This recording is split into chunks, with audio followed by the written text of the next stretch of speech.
dilontarkan oleh kawan kita Del Pedro. Kawan-kawan orang muda ya.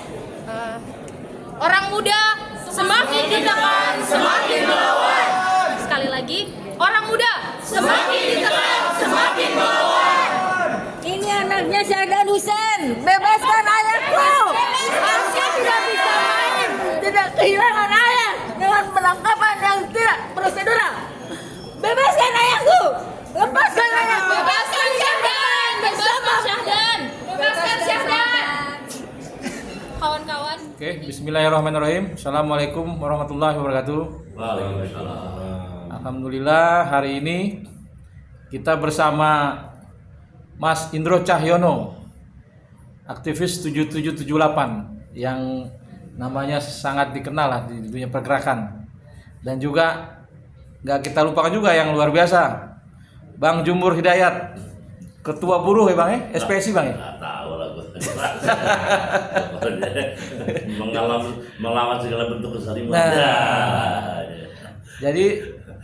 jadi hari ini Bang kita coba bahas mengenai apa yang terjadi di pemerintahnya Prabowo, soal ekonomi, soal buruh, soal kedepannya Indonesia gitu. Kira-kira menurut Bang Indro dulu ya Bang Indro. Ya. Menurut Bang Indro ini hari ini bagaimana Bang yang harus dilakukan Prabowo Bang? Saya kira tantangan Prabowo banyak ya yang harus dibereskan ya. Salah satu itu yang sudah dikatakan kan mau memberantas korupsi, dan itu belum terlihat ya hasilnya. Memang sedang dilakukan berbagai upaya ya, antara lain membongkar ya banyak korupsi ya, dari kata-kata Prabowo sendiri. Menteri Perekonomiannya Purbaya juga ingin membongkar korupsi yang ada di dalamnya, tapi itu masih dalam usaha ya, belum berhasil. Apalagi sebenarnya usaha Prabowo itu sangat tergantung bagaimana Prabowo bisa mereformasi Polri, dan itu ternyata nggak pernah diumumkan sampai saat ini. Bagaimana memberantas korupsi? Nggak mungkin cuma kejaksaan, ujung tombak yang lain adalah polisi, dan yang kedua adalah KPK juga. Ini kedua lembaga ini belum ditangani dengan baik ya. Itu yang terjadi di masyarakat. Nah, harapan-harapan pemberantasan korupsi itu terjadi di tengah-tengah masyarakat yang lagi menunggu ya dampak dari perbaikan ekonomi yang dilakukan Purbaya ya. Jangan seperti Jokowi ya melakukan hal itu melalui BLT, bansos, tapi perbaikan ekonomi yang signifikan lah dari segi kebijakan-kebijakan ekonomi daerah memang kelihatan itu pro rakyat ya. Diperlihatkan ya kebijakan yang pro rakyat ini. Yang itu saya lihat belum kelihatan ya, belum kelihatan dengan jelas tuh pro rakyatnya bagaimana, karena kondisi ekonomi masyarakat itu masih terpuruk saat ini.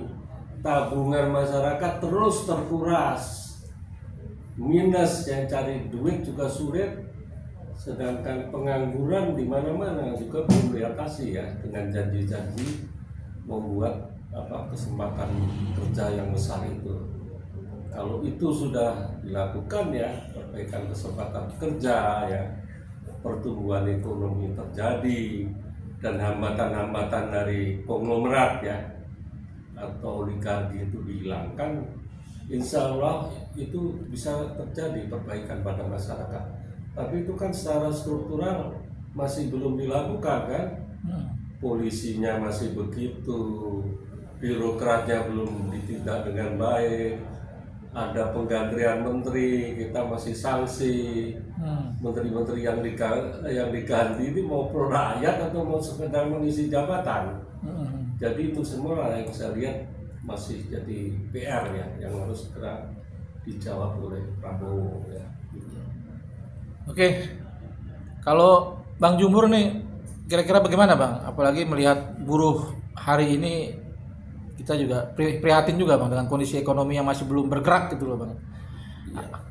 Kira-kira seperti apa Bang? Ya kalau saya ya dengan teman-teman yang anggota di bawah ya, itu emang terasa sekali. Jadi apa namanya laporan-laporan yang sampai ke kita tuh, misalnya ada berapa lini produksi gitu ya, satu lininya udah ditutup, jadi orang tadinya bisa bekerja lembur itu kan tambahan ya, karena lembur itu udah nggak ada lagi lembur gitu, bahkan di PHK gitu ya. Jadi dan itu laporannya itu nyata banget nyampe ke telinga kita yang ada di nasional gitu ya.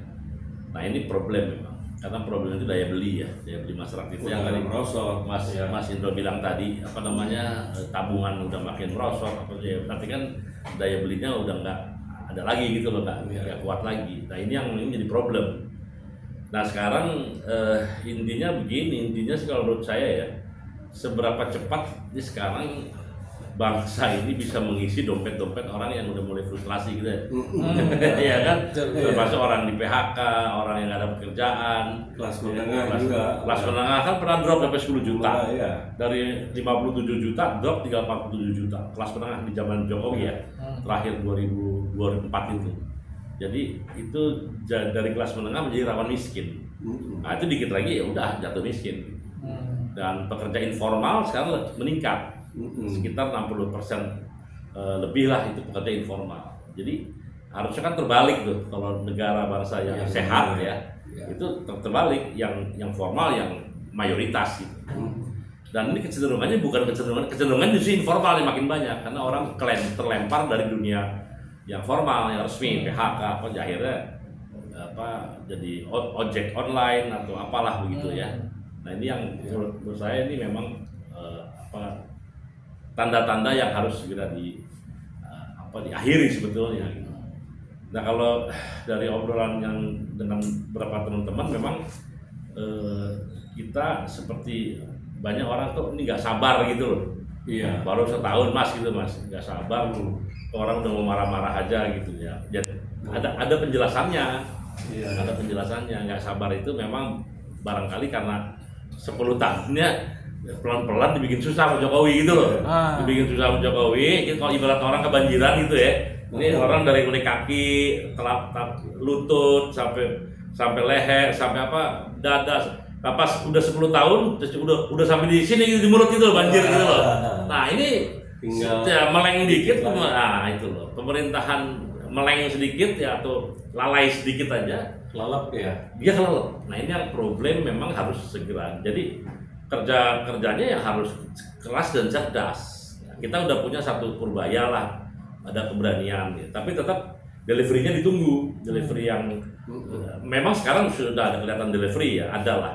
Tapi delivery yang jauh lebih daripada itu ditunggu juga. Nah ini yang karena kan dia juga nggak bisa kerja sendirian, dia kan cuma satu sektor fiskal namanya itu. Bahkan moneter pun kekuasaannya ada di BI, dia fiskal, dia bisa mendorong. Dia dan kita bersyukur pajak sama cukai di bawah dia. Sekarang dia benahnya bisa-bisa loh. Itu kita memujilah tindakan tegas untuk memberantas penyelundupan, karena itu yang dipukul langsung buruh itu. Buruh langsung kita ngerasain banget itu. Industri itu gulung tikar gara-gara penyelundupan ilegal. Sekarang dia udah berani. Nah, kemudian sampai seberapa lama itu tindakan harus diumumkan berapa yang ditangkap, berapa ribu ton yang diamankan. Nah kan itu kelihatan tuh tadi. Nah jadi itu mungkin perlu kekompakan ya di dalam pemerintahan, sehingga apa yang ada dalam kebijakan fiskal juga dieksekusi di kegiatan yang lain. Dan ini yang menurut saya ya kita hanya bisa melihat, silakan aja, kita nggak bisa ngapa-ngapain juga ya, hanya bisa memberikan catatan-catatan kayak MBG kita pasti senang kalau dari perspektif kita, teman-teman yang biasa di lapangan, orang yang lapar 2018 itu studi dari Bappenas, kemudian Asian Development Bank ya, itu jelas Anda buka tuh di internet, di Google aja kelihatan, ada sekitar 22 juta rakyat Indonesia kelaparan kronis. 22 juta orang ini kelaparan kronis. Lu lihat tuh di Dan ada stunting juga ya. itu pasti stunting dan lain-lain. Nah, itu orang seperti itu memang harus disuapin, kasih makan, kita setuju. Nah, kritiknya kemudian jangan kasih makan orang yang udah makan enak gitu loh. Nah, ini juga kan artinya perlu pendataan. Jangan-jangan dananya salah Alokasi. Dan presiden juga saya punya feeling memang dia pengennya yang sangat membutuhkan. Tapi kadang-kadang kan ya di lapangan berbeda. Karena itu kayak gitu silakan lanjut. Kemudian Koperasi Merah Putih. Koperasi Merah Putih itu bagus lah. Karena ada intervensi negara untuk memastikan sektor yang katanya soko guru itu ya kan itu bisa hadir di Republik ini. Aset koperasi itu nggak sampai 300 triliun dari Sabang sampai Merauke selama Indonesia berdiri, lu bayangin. Ya. Sementara BUMN aja udah ngumumin kira-kira 14.000 triliun, kira-kira gitu kan. Ini nggak sampai 300 triliun aset koperasi dari Sabang sampai Merauke. Belum lagi yang swasta itu udah nggak jelas, pasti gede banget gitu, puluhan ribu triliun. Nah sekarang ada intervensi negara untuk membangun koperasi itu bagus. Ya tinggal kita sekali lagi dorong lah, mudah-mudahan lah Om Ferry Budianto ini kan mantan aktivis tuh. Saya rasa sih dia salah satu aparatur ideologis yang bisa kita andalin ya, Ferry itu karena teman kita, bukan karena teman, karena kita tahu dia pernah bareng sama kita juga, serius memikirkan soal itu. Dan dia pasti menghadapi banyak hambatan juga di bawah kan, birokrasi, SDM di lapangan, ya kan dan sebagainya. Ini yang harus, tapi idenya itu oke lah, itu keren kan, bisa ratusan triliun terjadi kegiatan bisnis di desa-desa itu bagus Mas, karena ujungnya tuh meningkatkan daya beli. Jadi kalau bisnis sukses, ya terus saya untung kami di sektor perburuan. Kenapa? Karena orang desa punya duit, ya karena mungkin rentenir, pengijon, rantai distribusi yang terpotong-potong selama ini itu dimakan oleh rentennya oleh mereka. Sekarang petani bisa lebih banyak dapat duit dari kegiatan-kegiatan itu. Dengan petani punya banyak duit, itu ada 130 juta orang di pedesaan, Mas. Artinya kalau 130 juta daya belinya meningkat, itu artinya dia beli baju, beli sepatu, beli motor, beli kaos kaki, beli buku, beli mobil pun dia bisa beli. Gitu. Banyak kegiatan ekonomi yang kemudian bisa tumbuh kalau orang desa juga punya duit. Jadi kita kayak gitu bagus. Nah, tinggal kita silahkan bekerja dan juga kolaborasi dengan kekuatan kelas menengah perkotaan yang sadar, itu harus dibangun dengan baik. Ya, kita tahu sekarang ada penangkapan 1.000 orang itu loh. Itu juga itu buat saya tuh harus segera bebasin aja lah kalau menurut saya sih. Ya kan Pak, kalau cuman ada elit-elit politik yang main-main, tangkapin aja elit-elitnya yang main-main politik. Kalau anak-anak cuman saya anggap itu anak-anak lah. Ya kan dengan segala patriotisme heroismenya barangkali ya kan. Ya, kita juga pernah jadi mahasiswa juga saya dulu kan. Ya itu kayak gitu-gitu dah. Jangan sampai justru kayak gitu-gitu malah membuat orang mengkonsolidasi diri di tengah keadaan ekonomi politik yang kurang baik, malah kemudian menjadi sinergi negatif untuk bangkitnya bersama ini. Jadi menurut saya sih orang-orang seperti itu coba dipikirkan, kan ada ide-ide restoratif justice, ya kemudian ada lagi ide amnesti apalah itu istilahnya, abolisi. Ya udah anak-anak itu dah gitu. Ya kalau yang bakar-bakar ketahuan ya itu oke lah, ya kan maksudnya. Misalnya orang bakar halte ketahuan yang bakar nih, bakar apa gitu, kata ya tuh nggak apa-apa lah, lu bakar. Tapi yang kebakar itu nggak ketangkep, yang ketinggalan yang ditangkap. Nah ini yang nggak bisa. Kalau kayak gitu-gitu kita setuju. Tapi kalau cuma WA gitu ya menyemangatin orang dan sebagainya, saya aksi itu nggak setuju ya. Anda cek jejak digital yang saya 25, 28 Agustus saya keras menolak itu. Dan banyak yang ikut karena statement saya untuk tidak ikut mendorong supaya bisa. Mungkin saya berbeda dengan mahasiswa itu yang ditangkap, yang sekarang saya minta dibebasin itu. Apa saya mungkin beda, brengsek Bang Jumhur nih. Ada jejak digital saya larang, saya bilang hati-hati, saya bilang karena bisa ditunggangi, karena apa? Nggak ada yang mau tanggung jawab pada aksi tanggal 25 itu nggak ada. Saya fulan, saya organisasi ini, saya mau demo, saya mau ngepung presiden, mau ngepung istana. mau ngopung DPR itu nggak ada yang begitu. Jadi tiba-tiba rame tapi nggak ada yang tanggung jawab Pak. Saya bilang jangan ikut-ikutan. Gitu. Saya tapi ada juga namanya adik-adik mungkin semangat ya kan. Aduh kacau juga ini. Saya nggak apa-apa itu udahlah. Sekarang dia saya rasa udah ngerti lah gitu ya. Tapi jangan menghilangkan itu kritisisme tetap harus dibangun. Bangsa ini rugi lah kalau ada orang yang nggak kritis terhadap kekuasaan pemerintah. Rugi bangsa ini. Iya. Jadi tetap menurut saya udah mereka udah ngerti, udah bebasin aja lah. Ya, jadi apa ya? Jangan sampai upaya-upaya Prabowo ya yang kelihatan udah membaik ini dikotori oleh kebijakan-kebijakan pihak tertentu ya. Entah itu polisi, elit-elit politik yang mencoba apa namanya? Membungkam ya anak-anak muda ini untuk bersuara ya.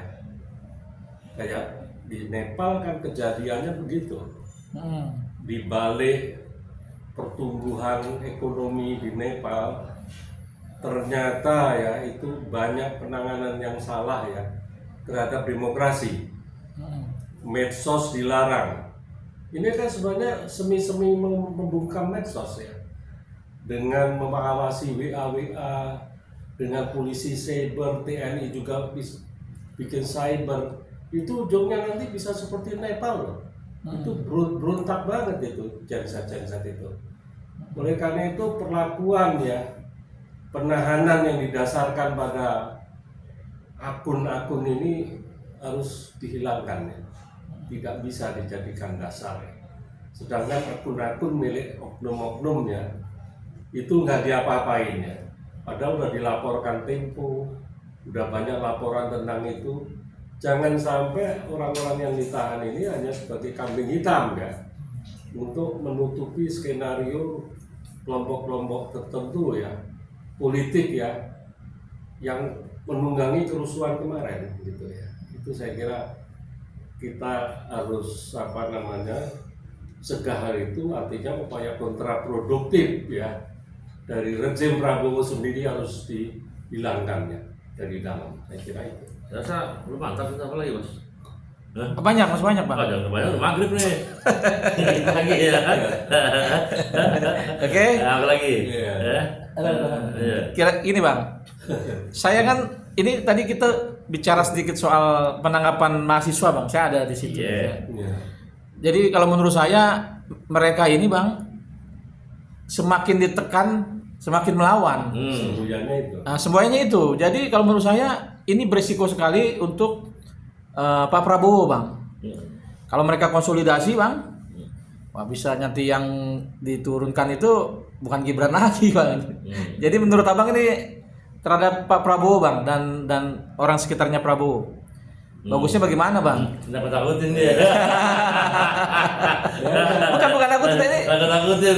Kita ngeliat gerakan anak-anak ini Bang luar biasa Bang. Dia bisa konsolidasi seluruh daerah. Enggak juga, kadang-kadang gedek juga malah anak tuh kurang revolusioner ya. Yang kita khawatirkan itu kan ditunggangi Bang. Ya, itu dapat laporan-laporan mau demo nggak jadi. Aduh, kacau gua bilang. Jadi dong. Jadi maksudnya gini Bang, maksud saya bagusnya kalau Ya pokoknya bagus ya, udah jangan sekarang ini eranya membenahi yang kemarin. betul. Ya kan, kemarin itu ITE bikin orang susah, ada undang-undang yang onar, bikin susah. Pokoknya semua kegagalan demokrasi dan pembangunan ekonomi di era Jokowi tinggalkanlah udah. Oke. Karena eranya tadi nih segini nih. Ya, meleng dikit, Ngeri. ribut-ribut malah nggak produktif. Akhirnya demo-demo di mana-mana orang nanya bahaya. Udah gue bilang tadi itu kita nggak bisa ramalkan apa yang terjadi kalau orang udah kelelep gitu. Nah ini mudah-mudahan cari cara di mana orang nggak usah lagi berpikir yang aneh-aneh itu, tapi bikin bangun. Pastikan kita keluar dari kemelut. Kalau menurut gue sih gitu. Karena stomach doesn't wait. Stomach doesn't wait. Jadi perut tuh nggak bisa nunggu loh. Ya, harus segera. Ya, jadi nggak bisa deh. Dulu orang 10 tahun siap karena masih tabungannya masih 3,8 juta. Harian, saldo harian rata-rata zaman SBY keluar dari pemerintahan. Sekarang di bawah 1 juta. Gitu perkiraannya begitu. Jadi itu ngeleng dikit bahaya. Akan ada banyak orang yang frustrasi. Jadi usul gue semua yang berpotensi untuk menimbulkan perlawanan, ketidaksukaan kepada presiden, kepada pemerintah, udah sebaiknya dinetralisasi. Termasuk ini. Betul, betul. Jadi Ya. teman-teman mahasiswa yang ditangkap-tangkapin ini, ya kecuali tadi ya, kalau yang anarki kelihatan, gue sih setuju juga, kita nggak boleh juga gitu. Kalau ada orang kelihatan bakar ini, misalnya kan, bakar halte, Ya. jelas dia megang api dia bakar. Nah, ketangkap orangnya ya itu harus dihukum dong. Kita nggak boleh anarki juga, gitu. Tapi kalau orang, wah semangat ini, gimana ya, cuma gitu-gitu doang sih, buat gue sih itu udahlah bagian daripada pembelajaran aja.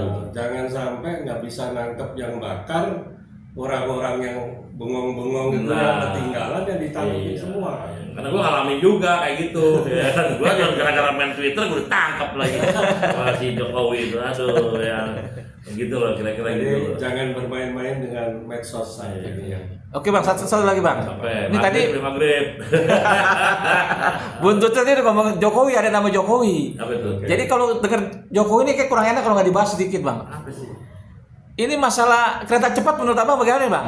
Jokowi ini bagusnya di mana bang? Bagaimana bagusnya? Jadi gini, Diapain nih orang ini? Gua itu termasuk yang keras menentang kereta cepat dari awal. Jadi gini, kalau Jokowi bilang ini kan menimbulkan semacam spillover effect terhadap regional, terhadap itu benar teorinya.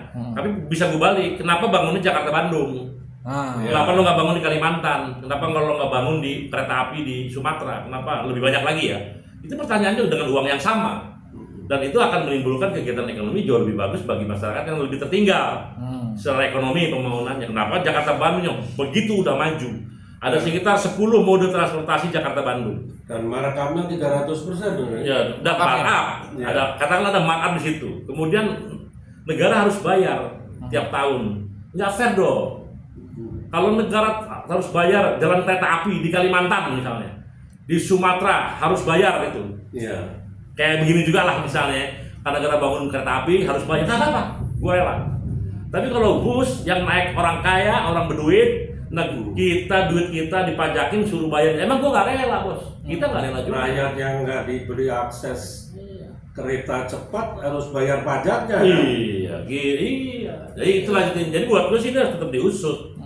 Dan udah benar Perubahan nggak mau bayar APBN. Dia suruh cari sendiri lah dan antara misalnya gitu loh. Padahal Danantara dari APBN Oh iya, kalau mau itu negara juga. Iya, negara. Tapi udahlah, tapi minimal udah dipisahkan kan. Jadi kalau dia BUMN dia cari duit dengan cara lain lah nanti gitu, jangan ngambil dari APBN. Buat gue sih bagus lah kalau itu. Kalau benar tuh Prabowo punya posisi gitu ya kita jempol lah buat dia. Artinya setuju ya bang kalau KPK itu memeriksa Jokowi dan yang berhubungan dengan Semua bos. Ini juga nih kalau nggak jelas udah banyak gerakan yang daftar korupsi itu udah banyak di mana-mana bos. Yang kelihatan dulu lah Luhut Binsar Panjaitan. Benar nih bos. Itu dulu Soal diperiksa. PCR juga tuh berapa triliun tuh duit orang dalam susah berbisnis. Udah keselin banyak. PCR tuh kan yang buat iya. COVID tuh. Covid. Ada pejabat negara bisnis kayak begitu. Ya kan, menggedak banget udah ya. Udahlah. Udah maghrib. Udah kita Pokoknya- apa lagi nih intinya gini bang terakhir bang. Hah? Apa yang perlu dinepalkan bang orang-orang itu kira-kira bang? Jangan dulu jangan Nepal nggak boleh bos. Ya kan, kita tetap Itu yang harus- harus dijaga. Jangan dinepalkan. Jangan, ya kan. Tapi kalau keterlaluan ya tidak bisa mengasuh ya warga negara dengan baik ya negara ini akan menanggung risikonya tentunya. Semua kan habis Nepal, Perancis terjadi, Madagaskar bisa begitu. Kalau Indonesia juga tidak waspada dan tidak peka dengan suara hati nurani rakyat. Terakhir nih, Mas Indro ini inspirator saya waktu di ITB dulu. Dia senior saya. Jadi kita ngelihat Mas Indro ini legend. Karena dia ditangkap duluan daripada kita. Kita di berikutnya ya kan, ditangkap dia bikin pledoi Indonesia di bawah sepatu Lars ya kan cuaca ya. Nah, jadi sekarang kita bisa kehormatan nih bisa podcast bareng Mas Indro ya. Kira-kira gitu, Bos. Oke ya. Oke mantap bang. Terima Merdeka, kasih. mantap. Merdeka. Assalamualaikum warahmatullahi wabarakatuh. Waalaikumsalam.